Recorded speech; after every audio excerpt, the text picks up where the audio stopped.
Bonjour à vous, je me présente, je m'appelle Jeanne, j'ai 21 ans et aujourd'hui je vous fais cette vidéo pour pouvoir candidater à votre école pour l'année prochaine. Je vais d'abord vous parler de mon rapport à l'art qui est arrivé finalement très tôt dans ma vie. C'est vrai que j'ai grandi dans une famille qui m'a appris qu'on pouvait extérioriser ses émotions sur du papier, sur de la terre, en faisant des collages, etc. Et donc c'est comme ça que l'art m'est venu. Donc ça a au début toujours eu, enfin pas toujours du coup, mais ça a au début eu un rapport très thérapeutique pour moi. Et au fur et à mesure du temps, j'ai été plus impressionnée sur la façon dont une idée, une émotion, une pensée, une image va se communiquer avec quelqu'un d'autre. Et comment est-ce qu'on peut faire ça et passer un message dans l'art? C'est ce que je recherche du coup dans chacun plutôt de mes projets ou chacune de mes créations. J'essaye vraiment de faire passer un message plus ou moins fort, plus ou moins engagé dans une idée de conversation avec l'autre, mais surtout, je m'intéresse au rapport entre l'individuel et le collectif. C'est ce qui me passionne par-dessus tout, de me rendre compte à quel point le collectif reflète l'individualité, etc., les rapports qu'ils ont entre eux. Et du coup, ce qu'on retrouve dans littéralement un grand nombre de sujets, si ce n'est pas tous les sujets. Voilà. Euh, Ce que je peux dire aussi, c'est que l'art a toujours été présent, mais n'a pas toujours été une évidence. J'ai fait un bac spécialité art plastique, certes, mais aussi littérature, humanité, philosophie. Et c'est ce vers quoi j'ai voulu me diriger ensuite à la fin de mon bac et pour le début de mes études. J'ai commencé une licence de philosophie qu'au final j'ai vite arrêtée pour des raisons de santé certes, mais aussi et surtout parce que je me suis vite rendu compte à quel point l'art me manquait et l'art était important et que je voulais être entourée de l'art. En fait, j'ai tellement envie d'être dans un environnement propice au partage, à la création, à l'échange de regards et au projet collectif surtout. Et donc c'est ça qui me pousse aujourd'hui à candidater chez vous. C'est ce qui m'attire par-dessus tout.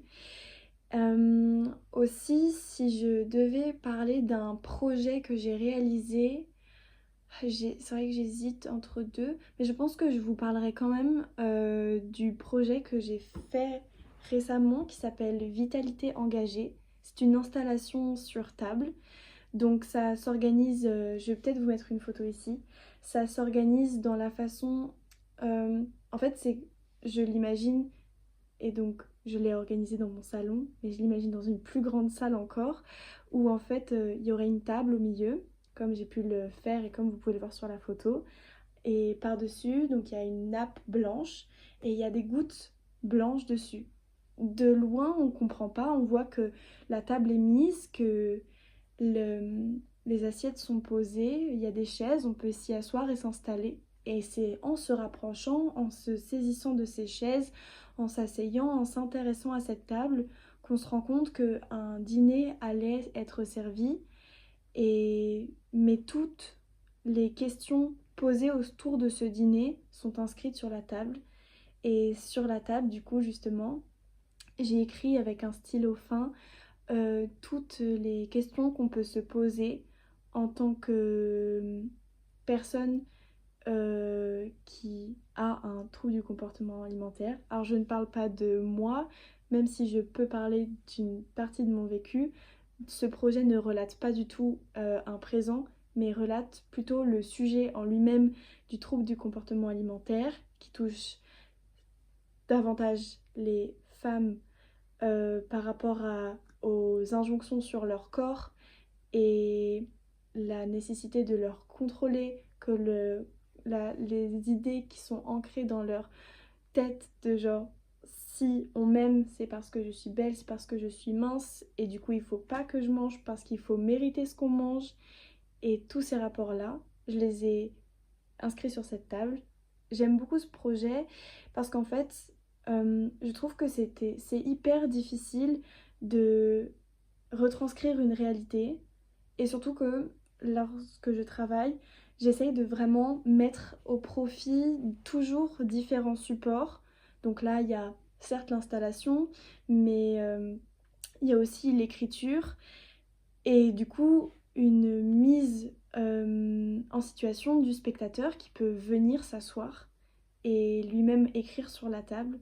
C'est la suite du projet, comme un recueil justement, ou un recueillement. J'essaie toujours de travailler de façon pluridisciplinaire pour pouvoir quelque part combattre les manquements du langage même et pouvoir lui donner des images sur lesquelles s'appuyer et pour pouvoir justement se répondre entre elles pour que l'œuvre puisse être accessible à tous. C'est comme ça que j'essaie de concevoir les choses un maximum.